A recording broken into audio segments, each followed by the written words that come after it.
let's ride. Unified leadership. Light that flame, turn it up loud, remember the name. Unified leadership. Power and pride, we don't just talk, we testify. Unified leadership. Heart and grind, purpose and rhythm, perfectly timed. Bass hit heavy, croppers and rhythm, purpose and rhythm, perfectly timed. Bass hit heavy, crowd on sway. Kosher clay, truth and play. Sifu Rafael, calm control, leaders in sync. Hearts of gold, focus sharp, the mission clear. Every step forward, silence the fear. Discipline dripping, confidence how we move together, we amplify. Who we are, Unified. what we lead. Unified. Stand tall, Unified. every time. Unified leadership. Raise that bar, leaders in rhythm, born to spar. Unified leadership. Raise that bar, leaders in rhythm, born to spar. Unified leadership. Steady and true, the sound of the few that follow new. Unified leadership. Strong alive, this is the beat where leaders thrive. Unified leadership. Good morning. Good morning. Grand rising out there to the good people. Friday Absolutely. morning. Yes. It's good to see you, Another bro. beautiful day, right? In our beautiful world that we live in. Yeah, man. It's special. It's a little rainy down here in the Atlanta area. Really foggy. When I got up this morning, looked out the window, as the sun's rising, it's sincerely foggy. And I was like, hey, it's one of them days, man. But it's a beautiful day, to say the least. Yeah. When it's raining somewhere, it's got to be sunny somewhere else. I know that for a fact. Oh, yeah. That's a fact. So we do have a bit of sunshine joining us. Why don't we go ahead and bring him in? Dr. Fred. Good morning, Fred in Doc. the house. Good morning. Yay. Yay. Yeah. Good segue. Appreciate the introduction, the kind words. Welcome. Looking forward to our conversation, gentlemen. Yes. Yeah. Yes. Wow. The topic today is one that I think we already touched upon in the green room, if you will. Leadership by default. Dr. Fred, you touched upon it in a brief way before. Love to hear your idea on leadership by default. Leadership by default. So first of all, I'm here in this room with two obvious leaders. There is nobody who would know either of you and think that you weren't leaders.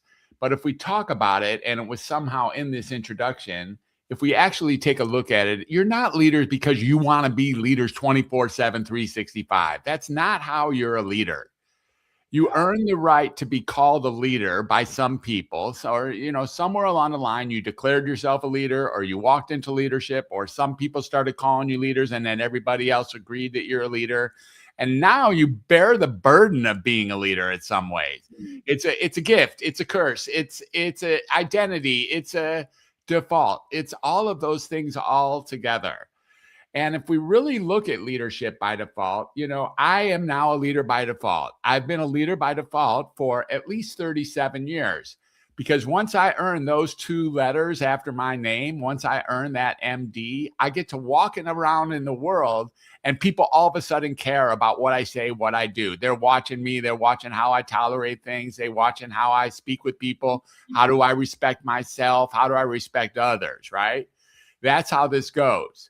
So I become a leader because there's an agreement reality that calls me a leader. And that does not mean that every single second that I'm awake, I readily accept that role. I have no choice but to accept that role because I am a leader. But as it turns out, it isn't because I volunteer every time I show up as a leader. So even if I don't feel like being a leader, or even if I feel like I'm a follower, or I'm confused, or I don't know the direction, or I don't have a purpose, all those things that happen to all of us humans every day, that doesn't take away from the fact that at that moment, I am seen as a leader, whether I like it or not, and have to, in some ways, like Charles Barkley once said, I'm not a role model, right? Well, the truth is, I am a role model. That's how the people are watching me. People care a little bit about what I say and what I do, because I have defaulted myself into being a leader as soon as I decided, especially as I may have been a leader beforehand, but as soon as I decided to go back to school for that third time and get my degree and then become a doctor and then walk out with that degree of doctor, I am now given a title in society and in the community that is pretty equated to the notion of leader, at least from a civilian standpoint. Being a doctor is being a leader. That's right. I'd love to hear what you have to say, T.O, because I know a bit about your history inside the Marines and stuff. What does it mean to be a leader, whether you like it or not, sir? Oh man, first and foremost, we thank you, brother Dr. Fred Moss, for being here with us. It's a treat to have you with us. Thank you. You know, when it comes to unified leadership, Sifu and I, we discuss it all the time. Like, you know, one, we know that we have to be authentic to who we are. We have to be, regardless of rain, sleet, snow, or shine. We have to be solid in the authenticity of who we are. Him and I. And from the beginning, the onset, we said, man, we want to bring on the best leaders that we could fathom in our mind, that are proven, have the experience, have walked the walk, have talked the talk, and is excited and fired up about leadership.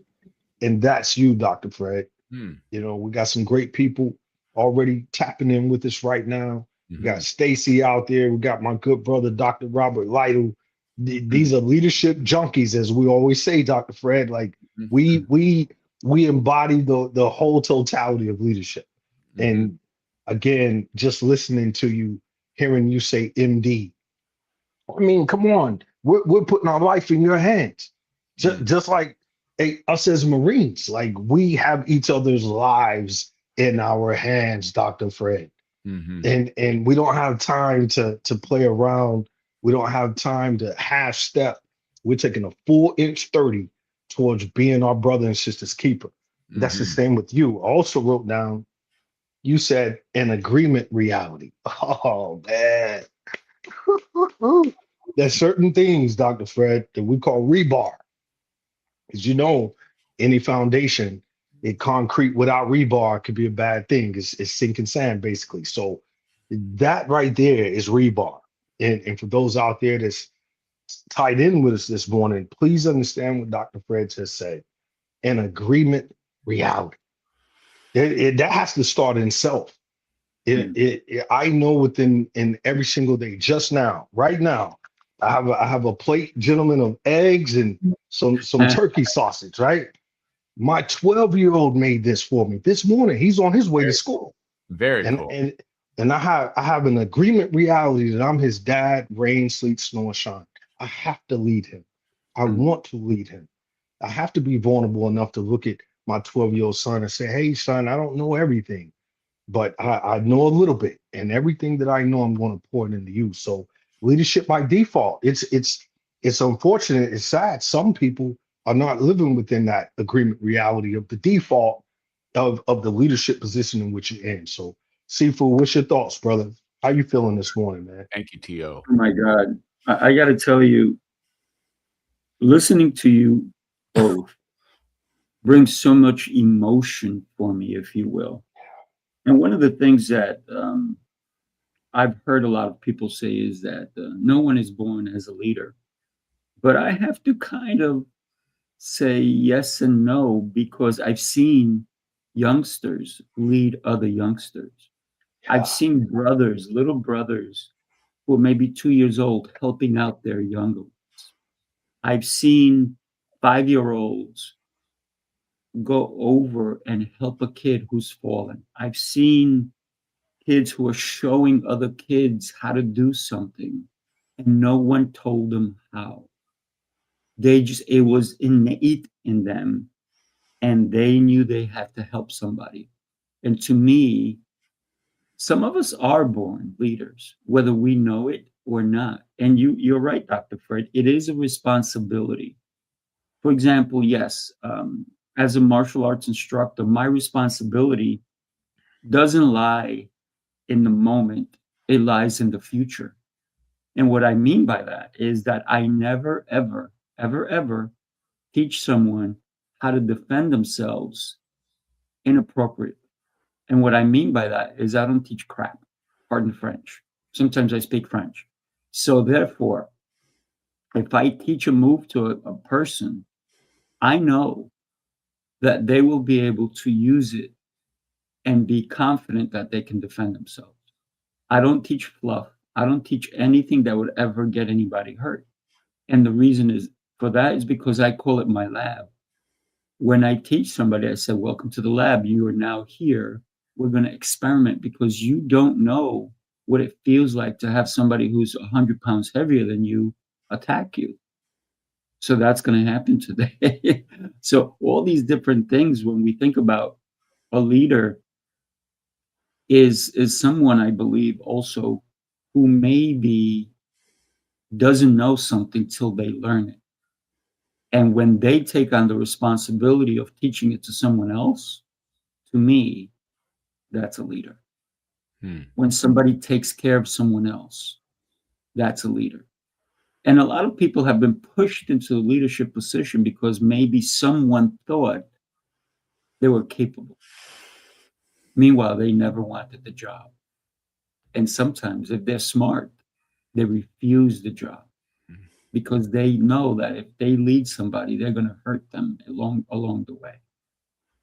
That's my thought. I love that, Sifu. So I'm going to say something to this guy who refuses that job, like this guy who's been given the opportunity by default to become a leader, looks at the situation and determines that he would not be effective or may even be dangerous, and then turns down the job. Here's what I got to say about that guy. That guy is a leader too, because that is some leadership activity to turn down a job when you don't know, when you know that you've reached your limit. That is somebody who's stepping into his strength, noticing his limitations, and deciding for the team that he's not going to proceed as the leader because that's not the right person. He's not the right guy. Now's not the right time. He's not going to be able to lead. And when he announces that he can't lead and steps away from that job, that is leadership activity. And when whether he is, so he's agreeing not to be a leader, and in that process is showing us exactly how to be a leader. Like saying no to stuff that you can't do is leadership activity. It's really important to get that no is important, is in many cases even more important than yes, sir.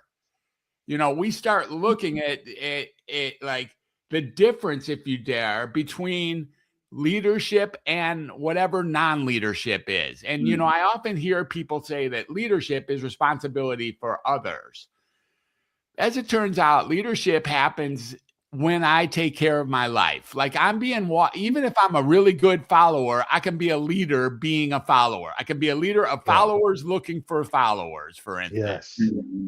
And so, and in that process, it's a matter of really walking forward and being responsible for myself and how I carry myself, whether or not I have this default USMC or whether I have this default MD. Even if I'm not carrying around those emblems, I have an opportunity. Where does leadership come? I think if we look at it, T.O. mentioned it, one of the places where leadership comes by default more than anything I know of is be a parent. Watch what happens then. Watch what happens when you have a child. Watch what happens to your leadership default the moment you have a child that you are a parent of. I think we all know what we're talking about. I know, Dr. Fred, you had talked on the podcast that we were discussing in the green room. You had talked about children dealing with real mental issues, and it's sort of the whole vibe of just taking the medication, you know, cramming it down and then hoping magically that would put them back in line. But you came with a whole different concept of, hey man, you know, the communication, the love, the care. Can you expound on some of those things for us today? Just a little bit of that background when you were experiencing that, Dr. Fred. Yeah, I can do that, and I'm going to be careful to stay inside the realm of the topic of leadership, rather go too far off on this. But I think what we're really talking about here is human connection is at the heart of all healing, of all conditions, of all types, everywhere. Okay, human connection is at the heart of that.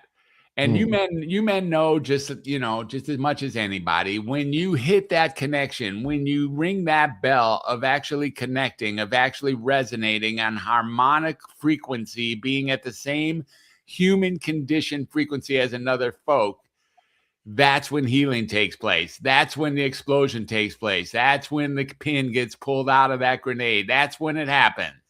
That's when it happens. It happens when we connect. But instead, what we do is we call our kids or our family members or our friends, we call them sick. You know, we call them ill. We call them wrong, disease, syndrome, whatever we think they have, right?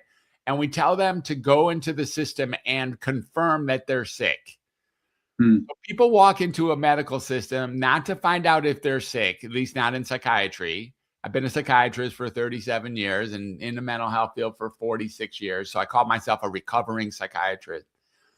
People walk into this field not wanting to learn if there's something wrong with them, but wanting to learn what's wrong with them. They've already confirmed that there's something wrong with them, to the point that it's the only subspecialty that has this crazy irony associated with it. If I tell my patient that they're okay, they're going to get pissed. What is that? What is that, dude? Like, I just told you as a expert that you're okay, and you need to hear that you're not. Very interesting. And I believe that now we're start talking about that's not leadership behavior. That's actually retracting from being a leader, is by declaring yourself wrong or declaring yourself incapable or declaring yourself sick or diseased or deficient or defective. Maybe you're not any of that. Maybe you can own your humanity as it is. And I believe now I'm getting closer to the true and honest definition of what leadership is. Owning your humanity for what it is. Wow, man. I wanted to ask you that, Dr. Fred, because when I think of leadership, the highest form is love. And most people think, it's this amazing gentleman that's about to join us. Most people think for us as Marines that it's just about rah, rah, rah, rah, 24/7. And it's like you were saying in the green room, no, it's not. I've seen the hardest of the hard break down softest as the softest. And it's that human connection. You spoke about frequency, that harmonic frequency, that harmonic balance. That's something that we all must continue to stress to master within ourselves. So I just thank you for speaking on that topic, Dr. Fred. I really do. My pleasure. Thanks for asking. With that in mind, I really want to bring this gentleman that I was introduced to. Yay. And wow. I got to tell you, T.O., let's just go ahead and bring Aubrey in, because my goodness, this man is just phenomenal. Yes. Hey, my guy. Gentlemen, good morning. Good morning. How's it going, man? Good morning. Man, my apologies. My bad about the time mix up. I seen the 8:20. I never looked at it again, but it updated to 7:20. But I'm good. How y'all doing? It's all right, brother. We're doing great, man. How are you doing, man? I'm cool, man. Baby girl just went out to school, finishing the first week, so hopefully she come home with a blue stick instead of the red one, because she's been turned up this week a little bit. So yeah. Hey, my man, you're looking pretty fly for somebody who just woke up late for a meeting. Like, nice. I didn't wake up late. I'm up every morning getting to it. I just didn't know it was 7. Yeah, I was up already. Yeah, I get up every morning probably about 5:30. Well, you turn it around nicely. It's great to be with you, sir.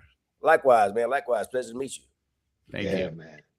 Wow. So why don't we turn that question over to you, Aubrey? Yeah. And what does leadership by default mean to you? Because you're a leader, and the way you show up, the way you do things, the way you've done things, you're the highest level of leadership that we know of. But your thoughts? I'm gonna tell you, man, I gotta agree with my big bro T.O. The highest form of leadership is love. And I can say that simply because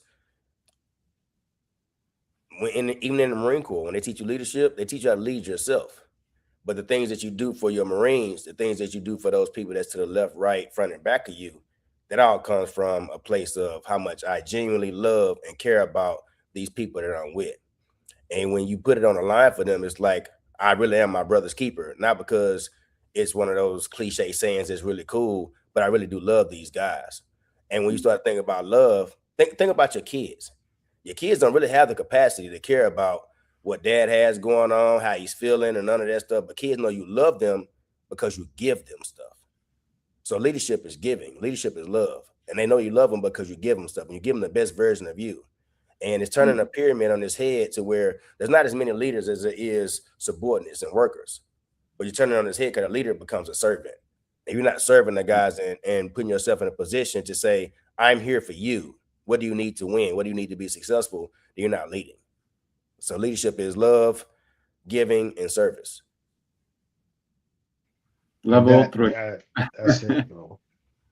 Man, right now, Aubrey, today is what? The 28th of August, I believe. Yes, sir. 28 August 2026. Leadership by default is our topic. And you already know, Aubrey, like when we come to this table, it's blade sharpening for real. Like Right, for sure. leadership at its highest level. What would you say as far as many of the Marines that you serve with personally, how your leadership impacts them today? Just in your life and how you're operating on a day-to-day basis, the things you're putting out to the universe. How do you feel that the Marines that you've served with over the years are benefiting from your leadership today? Man, that's a great question, T. And they're benefiting because they're still seeing day. You know what I mean? Like, you know how it is when you in the uniform, and then when people get out, they let themselves go, or they go, life takes place for them or whatever. But for me, people still see day. And there was never really a Sergeant McDade or a Corporal McDade that a role that I played. I was always able to be myself. And like T.O. know more than a lot of people, man. When I came in the Marine Corps, I came in with dirty drawers and empty pockets, and my clothes were too big. I didn't have anything. I was 155 pounds when I joined the Marine Corps, but my pants was a size 38. You know what I'm saying? Yes. So when I got to the Marine Corps and graduated boot camp, I wasn't one of those Marines that considered myself a Marine out of boot camp. It was when I got the Bravo Company 1-8. When I got a Bravo Company 1-8, I got this Hispanic cat from Detroit, Michigan, that would get in my face and tell me they didn't stop making hoods when they made yours. You know what I'm saying? Or I got Corporal Nicholas Pascuzzi, which is Sergeant Major now, getting ready to retire. They tell me that you put it on the line for your Marines, or I'm gonna come fuck you up, right? Yeah. So it's one of them things that was ingrained in me that it's always about your brothers before self. And I was that way before I came up because I've been a parent since I was 5 years old, taking care of my siblings.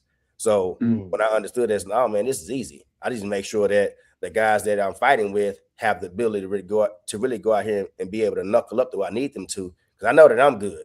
So let me push them harder than anybody else is going to push them. And that's where the love comes from. Love's when you go through shit. That's right. If you don't take your Marines through nothing, if you don't take your family through nothing, you don't really love them. That's true love right there. Yes, sir. If you will. I want to share a video with you guys because we're literally doing a lot with what we believe leadership is, and we have a couple of different things that are happening. So we'd love for you guys take a look and join our community of leaders. Take a peek. Your next level is waiting. Will you climb? We climb. Together. We grow together. We lead together. Yeah, this is unified leadership. Purpose, character, conviction, wisdom, connection, impact. Together we become more. Bring your vision. Bring your fire. One community. One heartbeat. One mission. Keep climbing. Keep growing. Unified Leadership Academy. Unified Leadership Academy. Unified Leadership Academy. Stronger together. One community, one future. Join us. On school soul. Where leaders connect, where true leaders grow, where leadership never stands still. Keep climbing, climb higher, higher.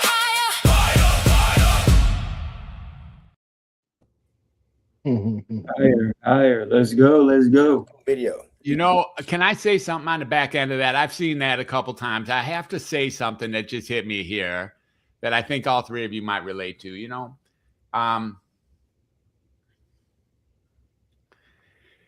Being a leader isn't about showing you all the good things I can do. It's about showing you I got your back. That's what's here. Yeah, bro. It is. I got lots of shit I can show you. I got awards. I got accolades. I did this. I did that. That's not being a leader. It's when you're with me, you know I got your back. That's being a leader. Yeah, let's go, Dr. Fred. Let's go. I don't got anything better than what am I going to do with the fallen man? I don't have anything better than that. Really, that's what's here to do. And if I can leave you with the idea that when you're with me, you know I got your back, you just gave me the right to be a leader for the rest of the raid. Oh. Man, we could end the show after that, bro. But we're not. We're not, because there's so much more No, to come it's out, like, right? It's like I see you guys. Look, here's my experience. I got 3 freaking warriors in here. And I get that you all might think I'm a warrior, but what it's here, I'm looking at these 3 guys, and these are world-class warriors. And somehow I'm up at 5 something in the morning talking to warriors about like what leadership is, as if I belong. But the truth is, what's really here is that I do belong, or I wouldn't be here. And in fact, I got my own leadership track. Is that I didn't go through the Marine Corps, but I went through MD instead of MC. You know, that's right. And here I am, and we get to blast around the notion of being a leader. But don't you know that I know when I see you guys in Atlanta, I know you got my back. I already know that. It's like, man, I can know wherever happens to be between now and Atlanta, and even after Atlanta, after this conversation, that you guys got my back. And now all of a sudden I'm with bona fide leaders. And if I can leave that expression and that impression on somebody else who's with me, that they know that Fred's got their back, dude, that's a rival. Yeah, that's it, bro. You just opened something up, and I'm just going to have to throw the video because it's happening in Atlanta. Take a look, everybody. The city never sleeps, and neither do the dreamers who build its pulse. From every corner of the globe they come. Visionaries, creators, leaders, each carrying a spark ready to ignite the world. This is not an event. It's a revolution of rhythm and reason. A symphony of minds. A movement of momentum. Sifu Rafael, Lancelot, Jose Escobar. Together they set the stage for brilliance. This is the NYC experience. Mastermind, light up the city. They coming from the east, coming from the west. Knowledge on deck, put the truth to the test. Leaders in motion, hearts in sync, dropping wisdom so deep it'll make you think. They bring stories, sweat and flame, different faces, one shared name. Elevation, that's the sound. NYC experience, mastermind, where purpose is found. Oh, yeah. Yeah, that's one joint right there. I love that song, man. Because like Dr. Fred was just saying, it's truth, man. You know, having that opportunity to go to New York 3 times last year, every quarter, you know, it was phenomenal. And to close the year out at the Rockefeller Center, for the first time in my life, gentlemen, seeing people outside ice skating, and it's freezing cold in New York City, but it's so many people, it's hot. It's cold as all get out, but it was so many people. It's New York, so you already know. But man, the experience is special. And then to follow up with Tampa, to be able to go down, and many in the chat right now, shout out to Leon, shout out to Renee, just really great people. You know, Virginia Beach last weekend, us 3 collectively, Aubrey, Sifu, Stacy Jones in the chat, Robbie Lytle in the chat. That power of human connection is real. Like, it's real. And Atlanta, I'm here. And I'll be honest with you, Dr. Fred, Aubrey, I'm looking at it from the standpoint of, man, everything that we're talking about this morning. The real love having each other's back. Hey, it's okay to be free. Just being free in the spirit, free in your forward thinking, just free to say, hey man, tomorrow is really not promised. It's really not. That young lady, you know, Shay Williams, that was in Virginia Beach with us, her mom said it on the stage, Dr. Fred. My daughter was dead. And I just couldn't accept that. I couldn't accept that my daughter was dead. And she ended up coming back to life, bro. And now she's here. And when I was speaking with her last night, and I'm just looking at her, and I'm smiling ear to ear. And she was like, T.O, you okay? I said, I know you're a walking miracle. Yeah. You really are a walking miracle. Just like this man, Aubrey McDade is a walking miracle. There's no way that man was supposed to run in that alley 3 times in Fallujah and pull other Marines out under heavy suppressed fire and still be sitting here with us on this call this morning, man. Looking great, to bringing it too, just fully bringing it, man. In his right mind, in his right spirit. You know, that's God, man. And I love Aubrey hearing you speak about God, bro. You could be walking in your neighborhood sweaty with a hoodie on, sits down tight, and all I can see is your face. But man, you're speaking about the goodness of God and what he's done in your life, bro. And that's the highest form, man, to me, of leadership. Just being who you are, gentlemen. So I'm excited this morning to be with you guys. I'm going to say something again here. I can't wait to hear how Aubrey is right here. I see him already boiling over to bring his next piece. But, you know, in the next thing, right, what I'm noticing is yesterday I was thinking about this book I wrote. Like, I don't mean this to be a shameless plug, but I did just write a book last month that got released. My memoirs, like my true and honest, raw to the bone memoirs. Yeah, and 210 pages of that. And it's also the story. It's called A Case Against the Mental Health System. It's called Welcome to Humanity, if anyone wants to read it. It was fun to write. It's a good read. People tell me, you know, some people say it's the best read they ever had. But I was trying to think about this book yesterday. I was like, you know what? I don't know the mood that I was in when I wrote this book, to my truth. I got caught up in the other stuff that goes on in the back of my head when I'm alone, where I'm not feeling like I'm a leader. I'm actually feeling like I'm stumbling and fumbling through life, and I don't know what to do next. I just don't know whether to pour a coffee or to sit on the couch or to meditate or to read or to write or to take care of the cats or to take a walk or to go buy some bread, or maybe I should go kiss my wife, or maybe I should watch a YouTube video, or maybe I should plan for an upcoming event. I don't know. It doesn't feel like leadership at that moment. But I have to say something. When I then get the opportunity to be in this foursquare with 3 clear and obvious bona fide leaders, my leader has no choice but to show up as being a brother with you. Yeah. There's something like it gets created in here differently than it gets created when I'm walking around with myself. And so being with the community of leaders is what creates the possibility for me to be a brother leader.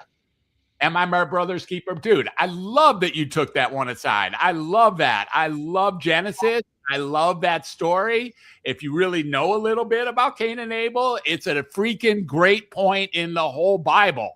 It's like a turning point. Am I my brother's keeper? And when you answer that question, yes, that's a whole different world than, what, you counting on me to take care of him? That's one way to look at it. Or it's a, yes, sir, I take care of him. There's 2 different things here, and that's the difference between leadership. Yeah, I appreciate that, Doc. I wish I would have got it from Genesis. I got it from New Jack City, Doc. There you go. I got it from Nino Brown. Yeah. I got a big shout out to Big Mo, and I know that Big Mo is just an incredible human being, a Marine, right? And Dr. Fred, you know, I appreciate you calling me a warrior, but I never served, right? But for me, being a warrior is waking up every day and doing the things that I know that I have to do in order to help other humans. That's pretty. So that's my calling, right? It's been my calling since I was a kid. It's been my calling since I knew that the first thing I have to do when I wake up in the morning is I have to be in gratitude. I wake up in gratitude every day, sometimes in the middle of the day and definitely at night, because God has given me another chance to help another human being, to be that person who is going to help you even when you don't expect my help. So if that makes me a warrior, then I will take it. But in reality, I did not serve the military, right?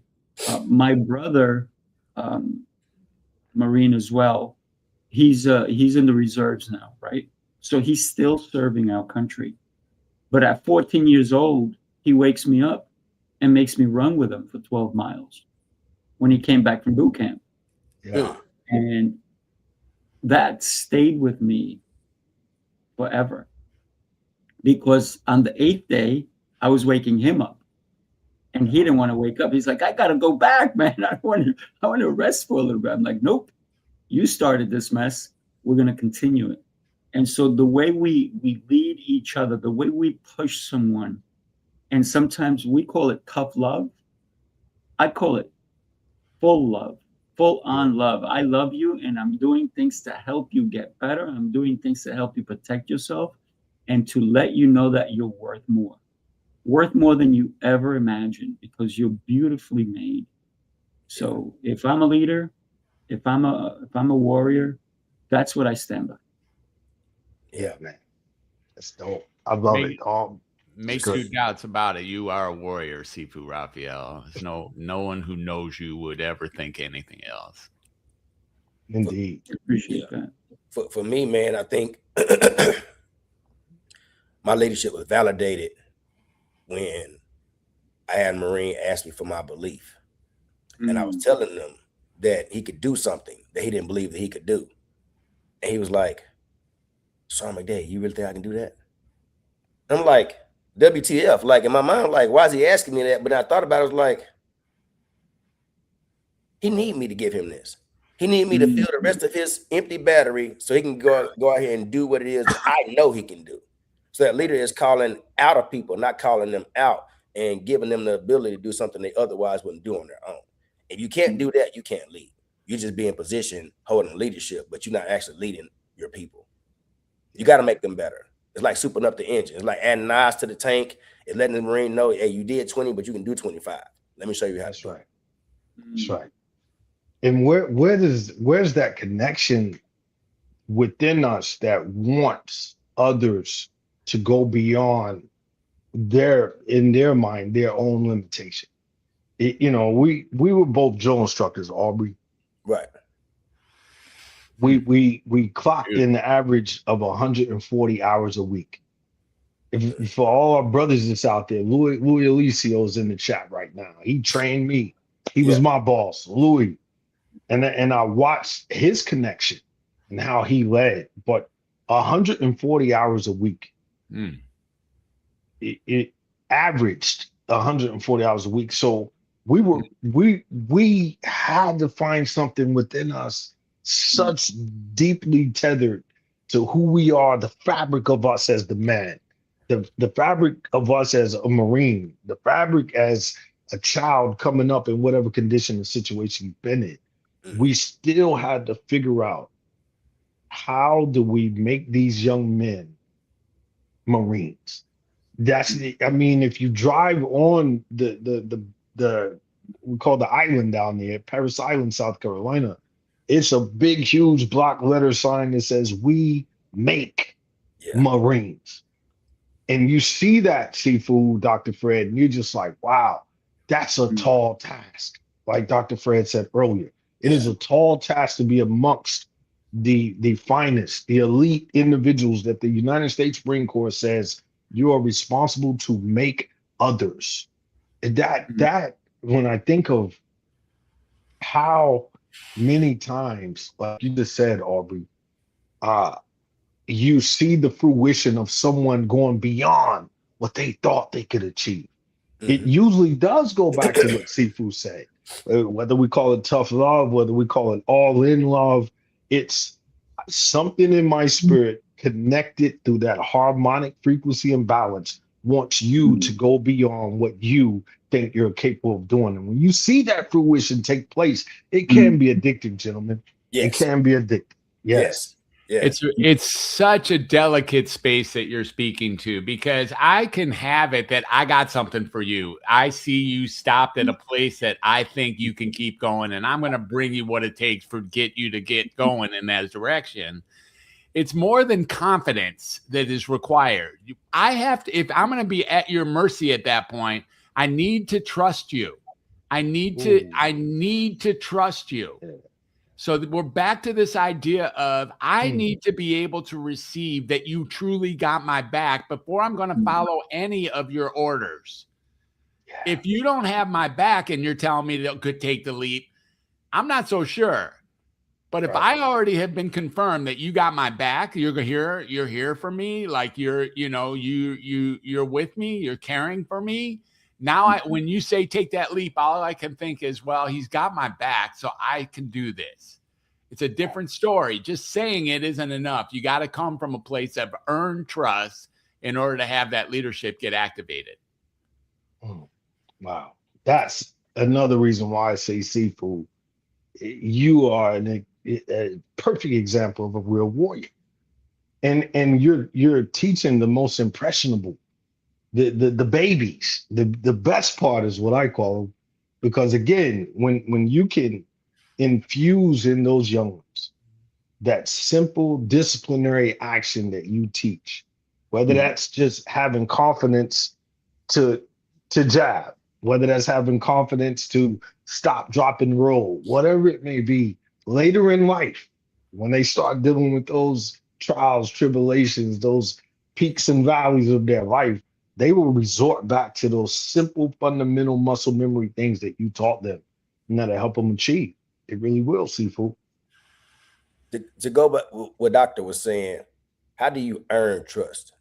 And the way that I have it as a leader, like what Sifu was talking about, my man said, I get up every morning and do what I need to do so I can make sure that I'm positioned to be able to help people. But by you doing that, that makes you a 1%er. There's a lot of people get up in the morning and don't make their bed. A lot of people get up in the morning with no gratitude. A lot of people get up in the morning and don't get on their face and get a little blood flow. So as a leader, your example has to disrupt the people that's following you. It has to disrupt their comfort zone. They have to see you doing something they're not doing.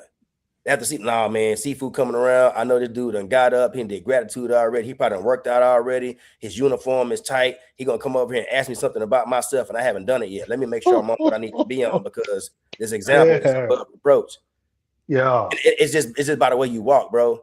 And I'm getting goosebumps about 1-8, man, because when I got there, bro, and I realized, like, a bottle of Stay Flow could put me in the game. And I was already from the street, already starting my jeans and stuff. So when I got to the Marine Corps, I was starting camis, and my arms are kind of big, and my pull-up game is good, and I know my machine gun knowledge, and I realized, like, a lot of people around here don't do that. That's right. So I just got to walk around. I got to be present. Yeah. I got to be in your space. Yeah. I got to continue to push the envelope every day just by me being there. Just by me being there and making you check your 6. Hey, bro, your shoes covered in line. Hey, how many pull-ups you did today? Hey, make sure you got something to tell him, because we want to make sure that we matching his energy. Yes. Yeah. Yes. We want to match that. Yeah. That's that recipe, bro. Like, and it's, you made a statement, Sifu. You talked about one of my favorite quotes from Vince Lombardi. You know, leaders are not born. They are made in, you know, the adversity, the hard times, the struggle, I like what you said, because you said it's kind of twofold, like yes and no. Like I consider myself someone who, gentlemen, I talk about it in my memoir, Dr. Fred. I think back to when me and my buddies in my neighborhood would all meet up like a little motorcycle gang and ride our bicycles. somehow, naturally, I was out front. Somehow at the basketball court, hey, I got first. Hey, I got first. I'm picking first. Give me McDade. McDade's got game. He's on my team. And then whoever else will pick. So, some say, when they start getting into zodiacs and all these other things, but it's what you just said, Aubrey McDade, bro. Like, when you want to see the betterment in people, when you want to see people succeed, when you want people to elevate beyond what they believe they can achieve, there's something magical there. And it does go back to trust, bro. It does go back to real just care and love. And that's why I asked that question, Aubrey, about how you're impacting today. Because I know there's, not only Marines, we're also talking about the civilians that worked on base, the staff that works at the medical center. It's all one conglomerate of family. And we impact in so many different ways. And your name always supersedes you as well. But Stu Maynard said something the other night when we went live, Sifu, Dr. Fred, we went live with Aubrey. And he said, man, the reason why Aubrey ran down in that alley in Fallujah, Iraq, under gunfire, is because he was already running down alleys at 9 years old, surviving on his own, taking care of his brother, being in a peculiar situation that most kids don't go through. So it was already tied in you. So, man, big love to you, Aubrey, for that, man. Big love. Oh, man, appreciate that, bro. Yeah, you know what else we got to know about that Aubrey thing? Because I read a little bit about it, Aubrey. I'd love to hear. I can't wait to hear more about what your recall is or how that colored your whole life. Is that, he didn't go there so that we would compliment him on a podcast 20 years later. That's right. Definitely not. That isn't what drove the guy back in. That's not. He gets to bask or deal with it now while we praise him for being the freaking warrior, like extreme superior warrior that he is. But he didn't do that so this would happen. Oh, no. He did that for a total different reason. And who that man was going back in, we wish we had that kind of balls. And that's what being a leader is. Really amazing. Well, thank you for that, Dr. Fred. And I tell you, man, it goes back to what we were talking about being my brother's keeper, bro. Like, I was getting out the Marine Corps, dog. Like, if you read my chapter 11, I was getting out the Marine Corps. Fallujah wasn't my fight. We came back from Mosul. I did my combat deployment. My time in the Marine Corps was up. Most of the Marines already stopped loss. 87% of our leadership and our experience got out of the Marine Corps when we came back. And I was standing by for an ankle surgery, and I was afraid to go have the ankle surgery to keep it a buck with you. So I wasn't going to do it. But Sergeant McDade, I was standing back. I was in the rear with the gear, had Marines graduating from Camp Geiger. I go over there, pick them up. We're coming off the base. Hey, all y'all stand up. Look back. I have Sergeant. Bye-bye fairy tale land. Bye-bye fairy tale land. I have them sit down. I get them on to Lejeune. I'm talking about get them on to Lejeune at about 11 o'clock. They're not hitting the rack until about 2 o'clock in the morning. I'm walking these kids with all their gear, from Alpha all the way to Oscar when we had D-Pack before it became an IPAC thing. I'm doing all this thing to get these Marines squared away. And at the time, my unit was away doing Mojave Viper training out in 29 Palms. And, man, one night I just went home, got those guys checked in. I thought about it. I was like, these guys ain't gonna have no training. They're not gonna have no training. They got the basic butter jam from SOI. They're gonna come here. Our unit is gonna come back. We're gonna do a pre-deployment leave, and these guys are gone. So man, I had pizza boxes doing freaking range cards. I had broomsticks, butter jam. I'm hazing kids. I'm wearing them out, PT as much as I can. I was like, nah, bro, this is not enough. These kids not gonna learn nothing from that. You can't go out there and kill the enemy if you ain't got no TNE time. You ain't got no real bipod time, no real trigger time. And also, man, I went to Mosul. My biological son was born at 5:03 in the morning. And I was left at 2:17 the same day, March 5th, 2003. Wow. So I came back, bro. And just like I said, I'm my brother's keeper, man. So I don't know what this fight gonna take. But Same day. Same day. Yep. My baby was born at 5:03 in the morning, March 5th, 2003. And I left at 2:17 in the afternoon. Dude, you're not allowed to leave that out of the story anymore. That's just crazy. What I'm saying, I don't want to get a whole book because the book is dropping on September 15th. The wars we're given. It'll come out on September 15th. And they got all those in there. But when I came back, man, now I'm faced with, bro, I wasn't expecting to be no pops. I wasn't expecting to be a husband. I love my wife at the time. And I love my son at the time. But I left saying, shit, I put $500,000 in place for y'all. I go out here and get bumped off. Congratulations. The enemy got lucky, but my family will be good. I wasn't worried about none of that. So now I got to come back and I got to cross that bridge of being a pops and being a husband. I'm not bringing my family back to Fort Worth to raise them. Funky Town was still like top 5 murder capital of the world. And the trap was still trap when I was out there. My family was still dying and the streets were still doing what they were doing. But I'm not going to raise my family in Jacksonville either. So it's like, well, I couldn't sleep. I was getting out the Marine Corps, and Keela, she told me, she said, look, whatever you decide to do, you do it. I do not want you to go to combat, but I'm not going to live the rest of my life with you resenting me because you didn't do what you wanted to do. Do whatever your gut telling you to do. The next day, I was at the BAS. Hey, Doc, I need to go on this deployment. He said, hey, Daddy, I can't let you go, man. You got ankles, you got ligaments in your ankle hanging like shoestrings. I said, Doc, I've been on this ankle for 5 years, bro. I'm straight. Let me go do what I need to do. And he told me, he said, man, I'm not going to let you go if you don't pray with me. Dr. Kong was his name. I said, man, what we doing? We praying to Buddha? What we doing? We took a knee in front of his desk. He prayed with me. I took my medical record to the naval hospital on Lejeune, got him to sign off on it. I met my Marines at the Area 2 basketball gym. They were doing the ECP and VCP, vehicle control points, entry control point stuff. Told them I was getting ready to go. I was going to go with them. Everybody was excited. And as a young sergeant, we ain't got a lot of staff COs. So I was able to sit in this meeting about the brief. We're getting ready to go to Fallujah. And you got these colonels and sergeants majors and master gunnery sergeants and gunners, all these people all over the place. Me, Sergeant G, Sergeant Williams, and me, like a couple other corporals. We was in there. The only young dudes in there. And they're having this conversation about what's about to happen in Fallujah. And I'm a courageous conversation kind of person. I'm not going to sit there and hold no question. Hey, when you show out, you get work done. I'm going to ask the question on the spot so I can make sure that we know. And one time, the presenter, he was talking about how the Iraqi Special Forces were going to be chaperoned by the Army. Good. And they're going to have a red bandana on their right arm and a white bandana on their left leg. I looked around at everybody like, is this shit making sense to everybody? Because it don't make no sense to me. And I'm looking around and nobody say nothing. So I stood up. Hey, good afternoon, gentlemen. Sergeant McDade, Bravo Company 18 Kill. Hey, what you got, Sergeant?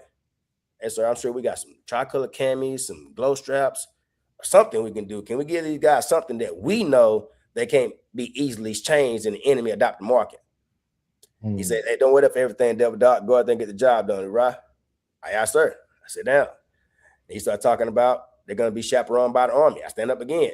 So, hey, sir, Sergeant McDade, Bravo Company 18 Kill. What you got, Sergeant? So if they're not with the Army, can we deem them as enemy? He said, yes. If they're not with the Army, deem them as enemy. Bet. November 10th, 2004, we leave our checkpoint after I already had been getting hit. We'd already lost three Marines already. We're leaving the mayor's complex and we're going to our checkpoint, the bath party. I'm not going to our checkpoint, phase line Grace. And as we're patrolling, it's probably about 10, maybe 11 o'clock at night. And you know how it is, man. You got 5 meters dispersion between you patrolling and stuff. And we got these raggedy line of sight radios. So I can hear everything, but I can't see. And at the time, rest in peace, Corporal Anderson and his team, Russell, they were the point element for our patrol. And I hear them on the radio talking to our platoon commander. Hey, sir, we got Iraqi Special Forces ahead. In my mind, I don't hear anything about Army. Now I'm a machine gunner. So that means I'm attached to 1st Platoon. So as a leader, like we talked about, when you do your job at the highest level, it frees you up to be able to position yourself at a friction point. So once I heard this going on the radio, I didn't hear anything about Army. I started screaming, open fire, open fire, open fire. And everybody looking around because there's no positive identification. They're like, hey, Sergeant McDade, we'll shoot, but shoot at what? Hey, Rose, get that machine gun. Give me the most likely avenue of approach. Give me somebody in Overwatch. And they do that. And I take off running. And I hear them. I heard my platoon commander say, let's get up and move forward and check it out. And I'm like, open fire, open fire, open fire. So as I'm running, Marines just started running. By the time I get to the alleyway, all hell had already broke loose. It was on fire already. And I get there and I get into, there's a house on the right-hand side of the alleyway, the CCP. Gunnery Sergeant Brown, instead of CCP, was a casualty collection point. And I go up in there and I asked Gunnery Sergeant what's going on. He said, man, we got 3 Marines hit. And I think Anderson is dead. And I told him, I said, I go get him, just don't let me die. and he says, you can't get hit. We don't have tank support, or we don't have close air support for like 45 minutes. So, all right, Gunnery Sergeant, just don't let me die. In that moment, man, I knew exactly what I was going to do, why I was going to do it, how I was going to do it. I talked to you guys about some of it already. The Marines that raised me in the Marine Corps, like, it wasn't a game. Anthony Romero was one of the most inspirational, most impactful Marines in my life. Corporal Nicholas Pascuzzi was one of the most impactful Marines in my life. And I knew that in that alleyway, I was going to take all that gear off, because prior to us actually getting the green light to actually go fight, we did a tank integration training. You put infantrymen at the four corners of the tank to protect the tank. You know, the Iraqis, they was really motivated about getting some tank kills, like some cool points, if you will. Oh, yeah. And again, courageous conversation. Hey, gentlemen, I get it. We got to protect these tanks. Who's going to protect us? What happens if we get hit? Gunnery Sergeant Brown, little white boy out of West Virginia, about 5'6", probably 160 pounds, soaking wet. Man, he found the biggest guy in our platoon, Goggins. Goggins probably about 220 with no gear on, but all the gear on, sappers and everything. Dude probably about 400 pounds. Man, Gunnery Sergeant Brown, pick him up. You pick your freaking Marine up and you get him out of the kill zone. And I was impressed. I'm like, damn, that's a pretty impressive lift. But in my mind, in my spirit, I was like, both of them are casualties. And for that reason, man, God called to your memory. So now we're back in the alley. I got this nervous thing that I do. If I get nervous or I don't know the answer, if I make a mistake, I'm going to drop down and do 10 push-ups. I don't care where I'm at. It doesn't matter where I'm at. I'm going to do it. I still do it today. And that's good to go. I dropped down. I did my little push. For the sake of the conversation, I called it 20 because it sounds badass. I don't really know how many it was. I think I was just getting it off of me so I didn't think about it.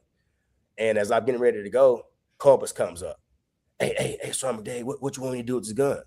Bro, shoot the motherfuckers that's shooting at us. Get the gun up and go shoot somebody. That's what I need you to do. I couldn't tell them what to do.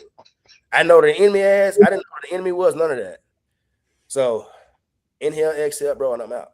I run across the alleyway, and the first Marine I land on, may he rest in peace. Rest in peace is Lieutenant Robert Kelly, but at the time he was Lance Corporal Robert Kelly. He's the son of General Kelly. He later General Kelly's son. That's right. Yeah, he later became a lieutenant and died in Singing, Afghanistan. But he's the first Marine that I landed on. I'm laying on top of him, like legs intertwined and everything, and bullets are flying all around us. And he's screaming, he's hysterical, and I still remember his baby blue eyes, bro. Like they were so big, so big. I'm like, Kelly, where they at, man? Where they at? I need you. Where they at? He said, I think Anderson's dead. I think Anderson's dead. And put my Kevlar to his and kind of give him a little, head-to-head butt. And he tell me, so I think we got somebody hit on the left and there's somebody on the right. All he gave me is cardinal direction. I don't have a positive identification. I don't know exactly where they are or anything. There was a break in the gunfire briefly. I jump up and I run and I land over this port, jump over this porch and land on these Marines. And I don't know who the Marines are. And it giving you the raw and uncut, man, the only Marine that I knew from what I heard that was hit was Anderson. All the rest of those guys are junior than me. You think about it, I was in 1-8 for like 5, almost 6 years. So some of the guys coming in, they had been in the Marine Corps not even a year yet. So I'm 5 years senior than them. I'm like, Jesus, they don't even talk to me. For most of them, they don't even talk to me. It's like, man, that's Sergeant McDade, man, go ask him a question type stuff. So these guys, I didn't even know who they were. Russell he came up from Charlie Company. He wasn't even really originally Bravo Company. So all the Marines, when I landed on them, I was seeing Anderson's face. Maybe it was my adrenaline or whatever the case, but Anderson was the one I was looking for. Not that I wasn't looking for the rest of them, but Anderson who I was looking for. I'm on these Marines. I'm asking who's hit. Russell says, it's me. At first I see Anderson, and then when I'm able to get myself together, okay, it's Russell. He was hit in his left leg, and his leg was hanging on by a piece of flesh about as big as your wrist. And I only say that because when I was taking his uniform, I was taking his flak and stuff off, all the blood and stuff, it kind of just came together like a sponge, like there was no bone really there. And as I'm thinking about, man, how am I going to get him out of here? We have an alarm round pop up and my machine gun go off. I know my girl anyway. She started going and I got Russell on my shoulder. I got Russell on my shoulder. Wow. And we're coming back across the alleyway. And I remember burst of fire hitting before my feet, back of my feet, before my feet, back of my feet, and it was getting closer. And when I realized, man, they bracketed me, we fell into a pothole or a crater from the grenade or whatever it was. And in 2024, I was able to see Russell again. Oh, by the way, he has his real leg, no hardware, everything. They was able to save his leg. But I see Russell. Wow. He told me, he said, man, there's no way you got me, bro. He said, they didn't miss you. They didn't miss you. I seen bullets hit you, bro. We had this moment. And I told him, I said, man, I seen him hit you too. He said, man, we was protected by God. Amen. So Yeah, I got bro. Russell up. I get him up. Now I got him in like we just got married carry, right? And I get him to the CCP. And we got 2 young corpsmen, bro. They 18. Both of them, 18, 19 years old. Nathan and Lewis. They was just kind of in shock. We have this little trio hug. Come on, dog. I need y'all, man. Y'all got this. Man, the Lord took them boys' hands and did whatever he was doing. I come back out. And this time, I know they can see me. I mean, I see the blessing of this darkness I got. And it's dark. So I know they can see me. Man, I come out this time, and I'm low crawling. I'm on the ground, staying tight to the bulkhead, trying to use whatever the vegetation they have on the ground. And they're still shooting, like bullets still flying around me. And the vegetation that was out there was on fire and everything. And I'm paddle feeling, my face to the deck and all that stuff. And I get to the porch, and I jump over this porch. And again, accidentally, I land on Dominic and whoever the Marine there that was there with him. Dominic is a Dominican cat from Florida. He like the little chihuahua on the side of the big pit bull. Like, yeah, that dude don't stop. He keep going. Hey, something that I'm hit, but I'm not leaving my weapon. He not leaving his weapon. So we get all his gear off. I get him back to the CCP, and they start doing their thing. This time I come out, I got a tank outside.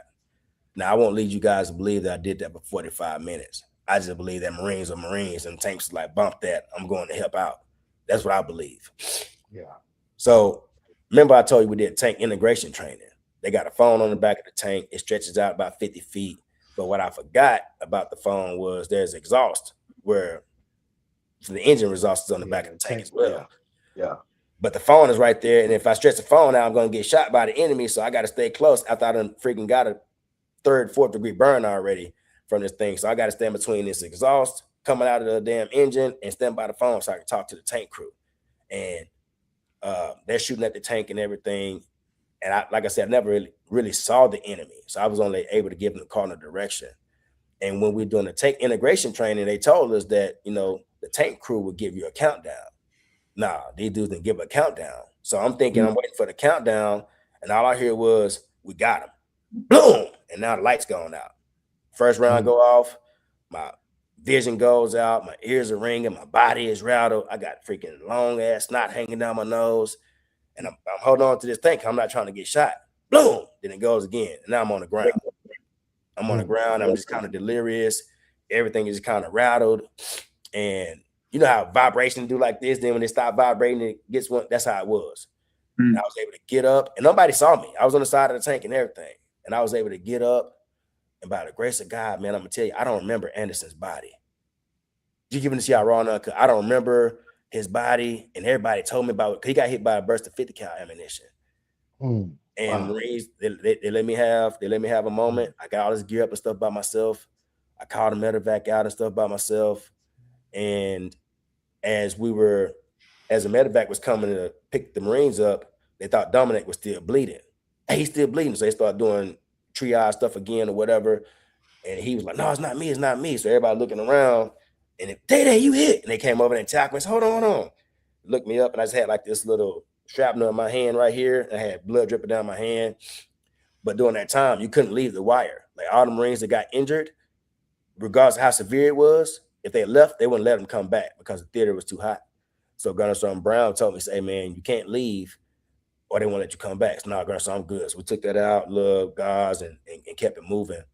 The hardest part about that fight, man, that was November 10th going into November 11th, and we started on November 7th, and our company had already lost 8 Marines. Yeah. Wow. We'd already lost 8 Marines.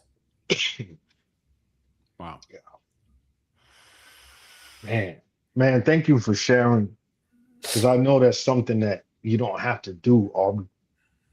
But I think Dr. Fred said it best earlier.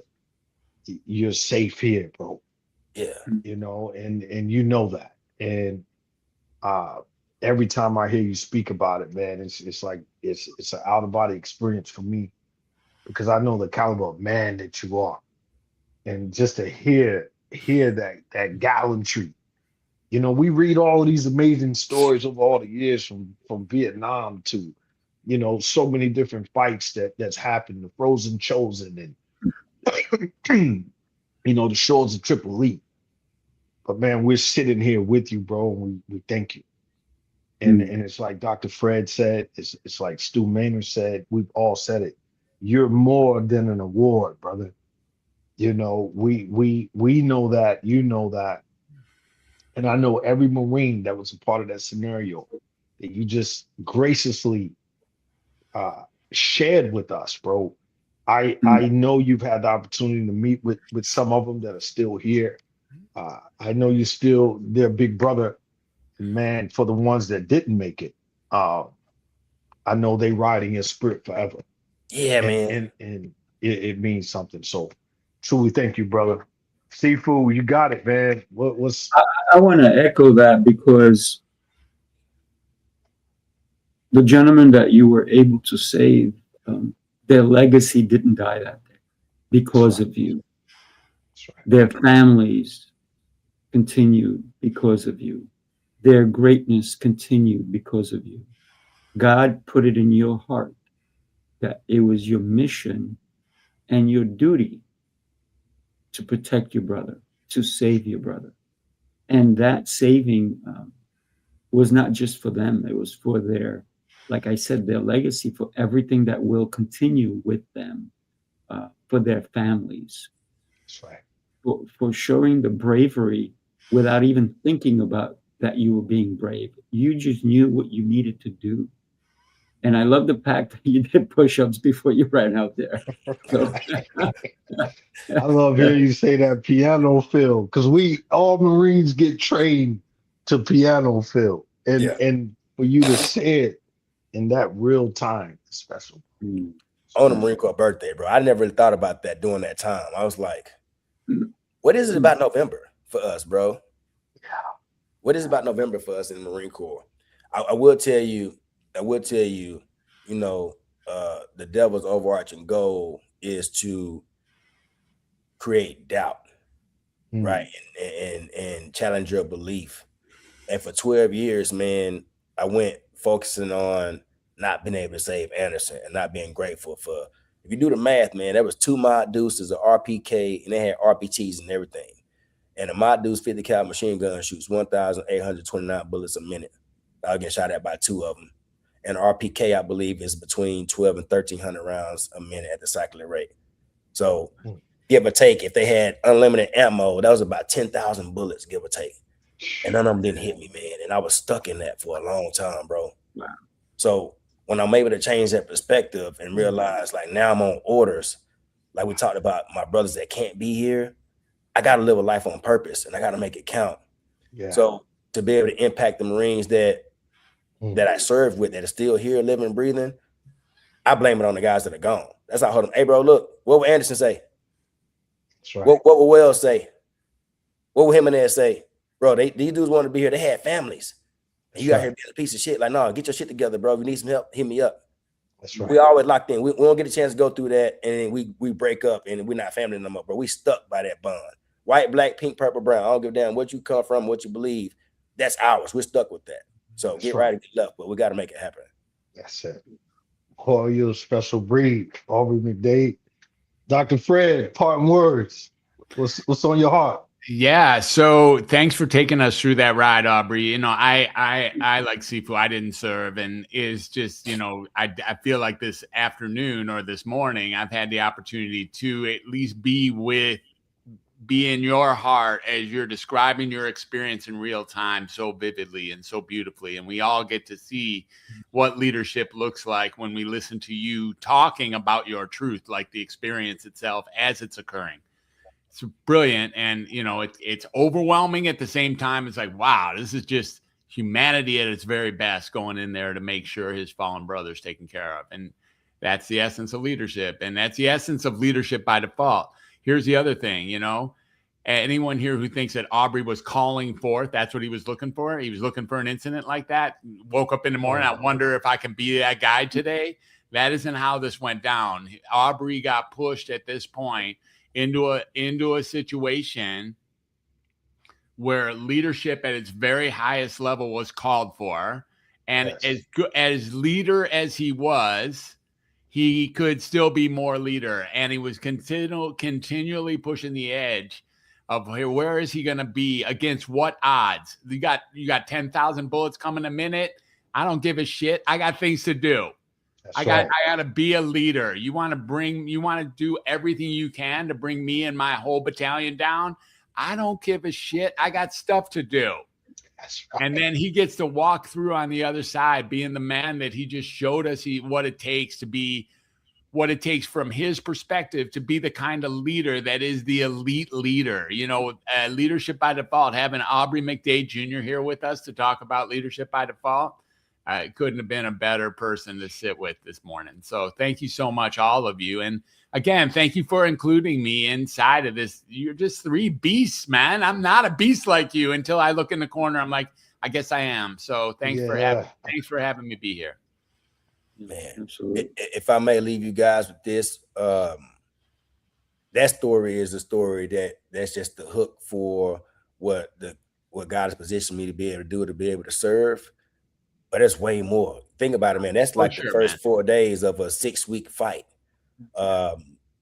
And anybody who's watching this, and anybody who has had their culminating moment or the hardest thing in their life, I need you to understand that I believe that a risk is an opportunity. It's when opportunity meets you at your best, and your best isn't good enough, but your belief and your faith fills the gap, enables you to be able to execute, so you can step into the position and start becoming who you were meant to become.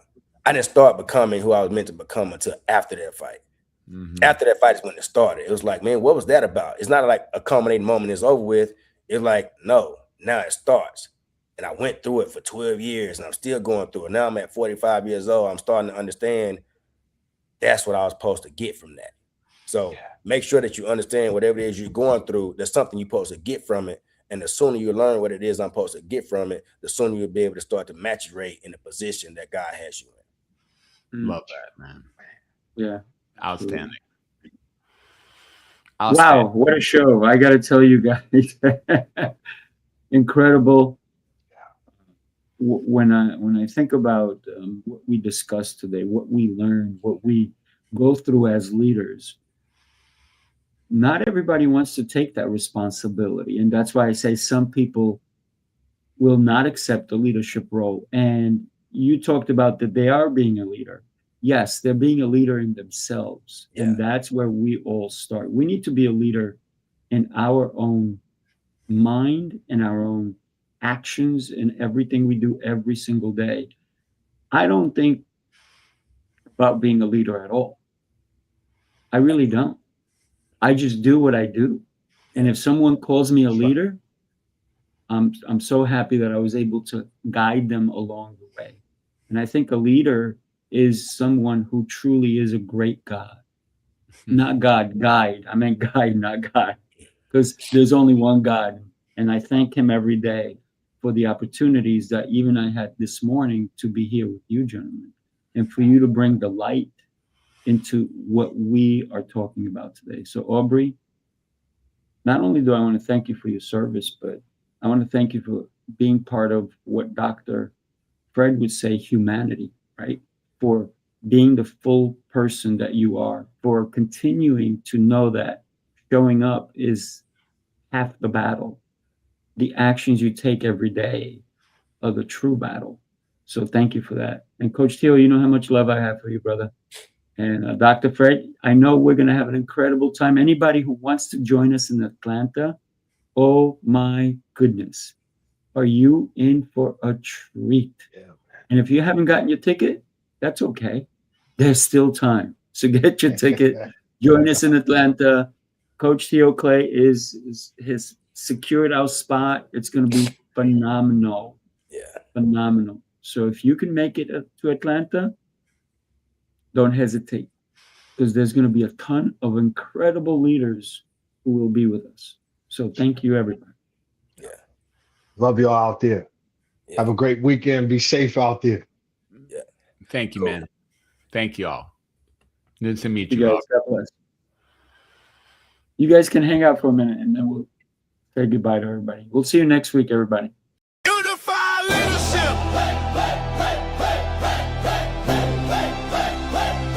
Let's move. Let's lead. Let's ride. Unify leadership. Like that flame, turn it up loud, remember the name.